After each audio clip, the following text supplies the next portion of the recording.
Bonjour chers Bakel Infonautes, comme vous le savez, votre site Bakel Info est toujours à la recherche d'informations sur le département de Bakel, sur les ressources humaines du département de Bakel. Aujourd'hui nous sommes avec M. Thiam qui est originaire de Kidira. Nous l'avons rencontré aujourd'hui sur Paris. La parole à M. Thiam pour se présenter à notre public s'il vous plaît. Merci, comme vous dites, je suis de Kidira et je suis connu sous le nom de Nox, mais je m'appelle Demba Thiam. Voilà, bon, donc on a placé un peu dans la coopération décentralisée, mais maintenant je m'occupe de mes affaires. Enfin, essayer de créer de l'emploi au niveau de Kidira, essayer de développer la localité dans tous les cadres, par exemple, surtout l'infrastructure. Voilà. Quand on part à Kidira, directement les jeunes qu'on retrouve sur place vous dirigent directement vers un certain M. Nox Thiam. Comment est-ce que vous êtes parvenu à engager cette notoriété au niveau de Kidira, ou cette célébrité, pardon? Non, bon, notoriété ou sinon célébrité, bon, tu vois, bon, peut-être comme vous dites, quoi, mais moi je ne trouve pas, je ne vois pas, quoi. Bon, vous savez, moi j'ai eu une chance, je suis de Kidira et j'ai pu quand même réaliser à Kidira. Donc cette réalisation ne peut pas aller sans autant que ce soit avec cette jeunesse qui est là. Donc peut-être c'est ce qu'ils ont dit, on a créé un peu d'emploi, Et bon, ce que je veux dire surtout c'est, vous savez, nous au niveau de Kidira ville même, nous n'avons pas eu la chance d'aller dans l'immigration. Nous sommes tous, chacun quand il est né après l'école, il fait son petit métier, quoi. Donc avec ces métiers, j'ai essayé de le développer, ceci, ma manière, quoi. Voilà. Aujourd'hui, comment est-ce que M. Thiam peut nous présenter la ville de Kidira? Bon, la ville de Kidira, moi je dis que c'est une ville qui se développe à 100%. D'ailleurs, c'est ce que je disais. Des fois, j'ai eu à rencontrer des immigrés que j'ai dit. Vous savez, aujourd'hui, Kidira, tout est possible là-bas. C'est un lieu là où on peut investir. Moi, je vois que je n'ai pas peur aujourd'hui dans la région de Tambacounda, tout entière, je n'ai pas peur. Je dis que Kidira se développe plus que toutes les autres localités. Et là, les gens ne vont pas démentir. D'accord. Aujourd'hui, comme je l'ai dit tantôt, vous êtes très impliqué dans le mouvement jeune de Kidira.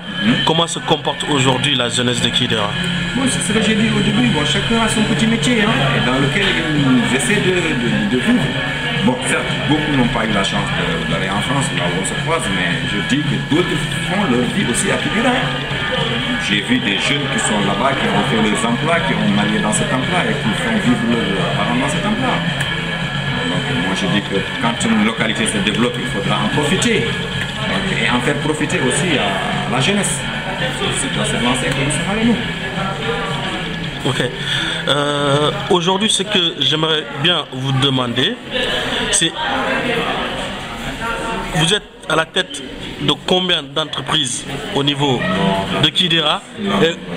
Sur quoi se tourne votre activité aujourd'hui à Kidira? Moi, je fais de la consultance internationale, c'est-à-dire la retraite. C'est-à-dire, vous savez, nos vieux qui étaient partis en France vers les années 1960. Jusqu'en 80, ils ne savaient pas qu'il existe la retraite. Ici, on vient, on essaie de reconstituer le projet et de faire la retraite. Bon, ça, c'est ma principale activité. Autre chose, puisque ça a marché, j'ai eu à faire quelques petites villas un peu partout à Kidira. Mais bon, enfin, j'ai aussi un contrat avec une société de transit international, la SDV. Et j'ai aussi l'agrément de la vente des produits Orange dans la région de Tambacounda. Qui est de vous confondre. Donc voilà. Donc on peut dire qu'aujourd'hui, M. Thiam est vraiment à la tête d'un petit pactole entrepreneurial. Pas de pactole, tu sais, moi j'ai été toujours un autodidacte. Je ne suis pas allé à l'école. Bon, je suis allé à l'école, mais à un petit niveau, quoi. Mais bon, j'ai pu quand même créer de petits emplois, quoi. Donc là, c'est pas un pactole. En tant qu'opérateur économique, quelles sont vos relations aujourd'hui avec la mairie de Kidira et principalement avec le maire de la commune de Kidira? Bon, tu sais, le maire, au-delà de la relation, c'est aussi un parent. J'ai essayé tant soit peu de l'aider pour le développement de Kidira. Mais bon, puisque aussi, j'ai un peu fait de la politique et je suis de l'opposition. Voilà, la mairie, ça va, c'est une nouvelle mairie, il y a toujours des problèmes, mais je crois qu'il s'en sort petit à petit, quoi. Quels sont aujourd'hui les problèmes de votre ville? Voilà, les problèmes c'est ça. Les problèmes c'est surtout dans les infrastructures. Vous voyez combien de camions il y a à Kidira? et tous les camions se mettent sur la rue. Vous voyez qu'est-ce que ça fait? Ça, c'est un problème.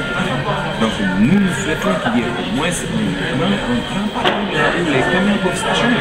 Le problème fondamentalement, le grand problème, c'est le stationnement des gros porteurs. Après, il y a l'eau, de temps en temps on a de l'eau, de temps en temps on n'a pas d'eau. Ça aussi, c'est des choses qui vraiment nous fatiguent. Mais ça, je crois que c'est tout le pays aussi. En tant qu'opérateur économique, est-ce que vous avez mis votre carnet d'adresse pour essayer de juguler un peu ces problèmes que Kidira rencontre aujourd'hui? Bien sûr que oui, mais en tant qu'opérateur économique, je dirais non, mais en tant que responsable de la jeunesse de Kidira, nous avons tapé là où il fallait taper, l'essentiel du vous savez, hein, c'est pas facile partout.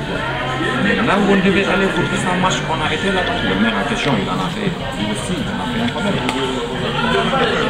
Mais on attend toujours.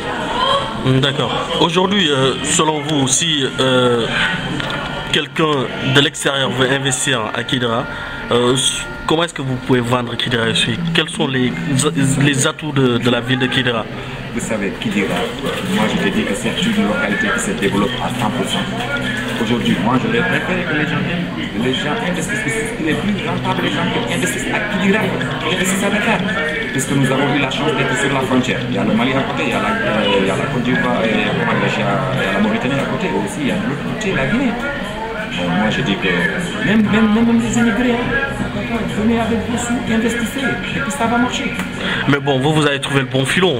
Comment est-ce que... Le filon, ça n'est pas tout le monde. Oui, bon, vous avez trouvé quand même le bon filon sans avoir immigré. Vous avez quand même réussi à faire votre petit business. Quels sont les secteurs porteurs aujourd'hui à Kidira? Tous les secteurs. Attends, que ce soit dans l'agriculture, que ce soit dans l'agriculture. Parce que c'est ce qui nous manque. Regarde, moi je t'explique, bon, c'est une parenthèse.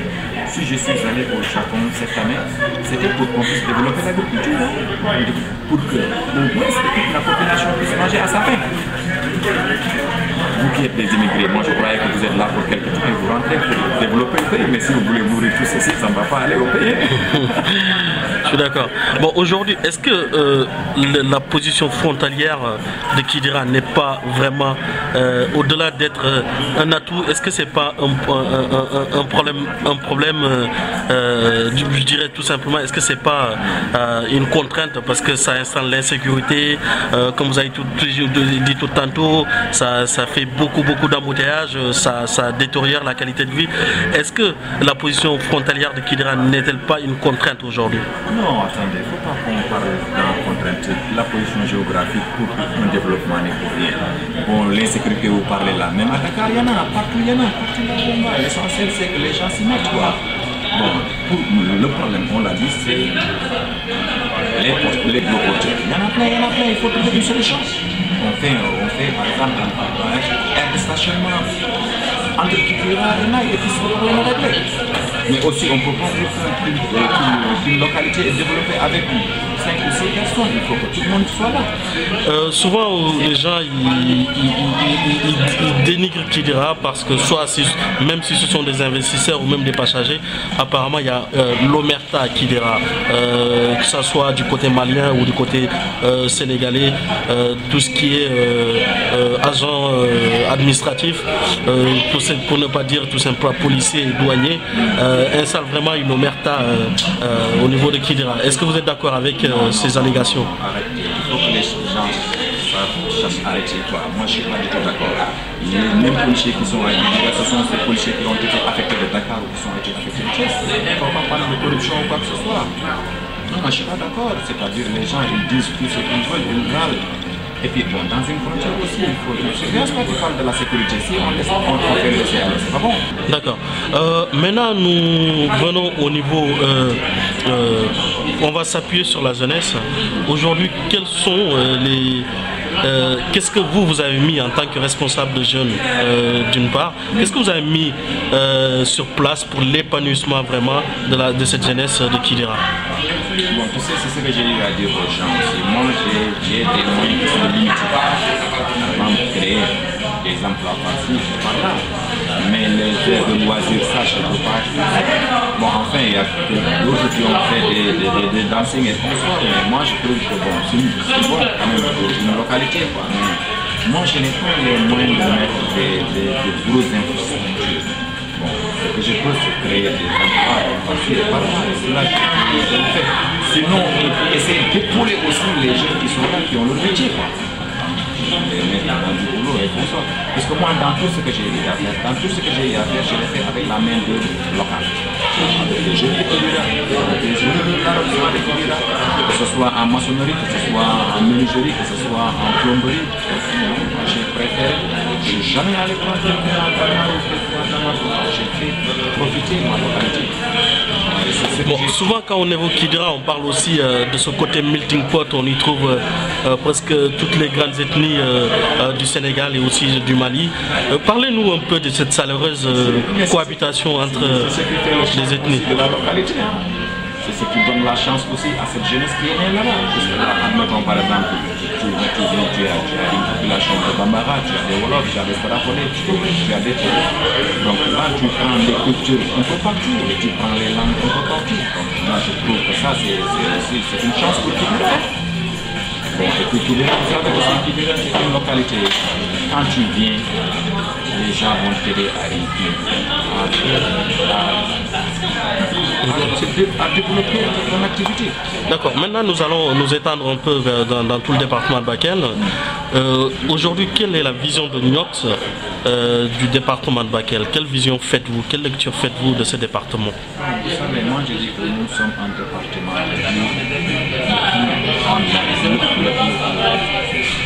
le plus en arrière, si je peux me permettre. Bon, enfin, on a eu la chance d'avoir des jeunes actuellement qui sont développés, qui s'y mettent pour citer Papingaï ou bien Opa, que vous connaissez. Il y a d'autres quand bon, mais vous savez, pourquoi attendre les gens pour venir développer notre localité? C'est pas possible. C'est nous-mêmes qui allons développer notre population. Peut-être moi, la manière dont je vois actuellement les choses se passent. Mais là, vous avez dit c'est nous-mêmes qui devons développer notre localité. Mais quand même, moi, si vous me dites ça, j'ai un peu mal au cœur. Parce qu'à un moment, les fils même du département de Bakel avaient les rênes du pouvoir au Sénégal. Je pense notamment à Cheikh Abdul Khadir Sissoko. Je pense au même avant Cheikh Abdul Khadir Sissoko. Je pense à Abdoulaye, Ndangalaka, paix à son âme, d'autres, Tchedel Diallo. Ce sont des fils du département qui ont eu vraiment des portefeuilles importants au niveau du Sénégal. Mais donc quand vous me dites que c'est les fils du département qui doivent venir, ça m'écœure un peu. C'est vrai, j'ai connu Cheikh que j'ai approché, j'ai connu les autres, par exemple comme Kelly, que je connais très bien, avec qui j'ai de bonnes relations actuellement. Bon, vous savez, c'est une politique. Et les politiques, c'est les seuls qui peuvent développer la localité. Puisque pour faire des infrastructures à 6 milliards de francs, c'est pas Niox qui va le faire quand même. Ça c'est la nation tout entière qui le fait. Bon, ils ont fait leur politique à leur manière. Bon, peut-être demain, il y aura d'autres qui le feront autrement. Là, vous avez parlé des politiques. Aujourd'hui, comment voyez-vous vraiment l'avenir politique du Sénégal et aussi de notre département? Bon, en tout cas, il faut qu'on change la méthode dont on a fait avec nos aînés. Moi, je suis un responsable politique, comme je l'ai dit. Mais bon, moi, je veux être dans un parti là où demain, je peux les obliger à développer la localité. Voilà, mais si ça ne sert à rien de faire la politique. Monsieur Niox milite dans quel parti aujourd'hui? Je suis à l'APR actuellement. J'étais à la LD de M. Bathily, mais puisque M. Bathily peut aider Tanordjan, donc moi, j'ai fait le choix d'aller avec Parlons-nous un peu de l'implantation de l'APR dans le département de Bakel. Voilà, moi, bon, enfin, ça va, ça marche, ça vient petit à petit, et puis ça a la chance que ça gagne, ça réussit. Mais vous savez aussi, dans ce sens, moi, j'ai eu tous les leaders politiques. Quant à Macky, je suis resté avec lui, je lui ai dit, ce que je veux, c'est qu'ils viennent développer la localité, qu'ils viennent mettre des infrastructures, qu'ils nous donnent de l'eau, qu'ils nous donnent de l'électricité. Et ça, il m'a promis ça pour le département de Bakel tout entier. Ouais. Ah ben bon, moi je peux dire aussi que ce sont des paroles de politiciens. Hein. Un politicien... Mais si je ne fais pas, on va ailleurs. Moi je n'ai pas besoin de le sous. Moi je suis financièrement indépendant. Ouais, mais je veux dire, en fait, c'est toujours les mêmes bobards qu'on nous a racontés depuis Mathusalem. Depuis le PS, le PDS, c'est toujours pareil. Donc Macky Sall, moi je me dis, c'est pareil quoi. APR, Idrissa Seck... Non, on ne peut pas dire que tous les partis sont par charge, je suis pas d'accord. Il faut au moins qu'il y ait un meilleur parti, qu'il y ait un meilleur profil quand même. Mais dans ça, moi je peux... Moi, celui que je vois... D'accord. Ok. Là, on va tout simplement aller vers votre activité. Comme vous avez dit, aujourd'hui, vous investissez à Kidira dans le domaine des NTIC, dans le domaine de l'immobilier. Aujourd'hui, le monde est aux NTIC. Comme vous êtes aujourd'hui partenaire d'Orange, quels sont vraiment vos souhaits pour le département de Bakel en matière de résolution de la fracture numérique? On est là-dessus, hein, puisque bon, au niveau du Sénégal, quand même, c'est pas comme chez vous en France, mais ça, on est là-dessus. Hein. Aujourd'hui, je peux dire, on parle plus du téléphone, mais tu as l'Internet partout dans le département de Bakel. Hein. Tu l'as dans toutes les villes. Bah justement, je sais pas, lors de mon passage, j'ai rencontré des gens de Gabou qui sont aujourd'hui en attente d'être accordés à la DSL. D'ailleurs, ils m'avaient parlé de vous, comme quoi que vous serez leur soutien. Est-ce que vous en savez un peu plus sur ça? Ça est en cours, ça est en cours. Mais vous savez aussi Orange, c'est aussi une branche de Orange France. C'est pas tu viens seulement et les choses vont, mais ça va, Gabou, ils l'auront dans d'ici 3 à 4 mois, ça c'est sûr. D'accord, donc là je vais finir par vous demander vos impressions sur le site bakelinfo.com. Ça va, j'ai vu et ça m'a plu et puis je vois que c'est ce qu'il faut aussi quoi, parce qu'il faudra donner les informations, il faudra que les gens fassent aussi ce qu'il faut quoi. Donc pour moi, cause pour laquelle on est là ensemble, c'est parce que ça m'a plu et c'est ce qui nous manque aussi. Dans ce sens, je vais te parler puisqu'on était prêt à faire une radio à Kidira, hein. J'étais d'ailleurs lorsque je suis allé avec les amis de la France, on est là-dessus. Peut-être que là, Bakel Info fera quelque chose aussi. D'accord. Voilà, nous étions avec monsieur Cham, connu sous le sobriquet de Nyox, qui est originaire de Kidira. Voilà, nous échangeons un peu sur Kidira, sur ses activités, sur le département de Bakel. Voilà, bon séjour monsieur Cham. Merci. Au revoir.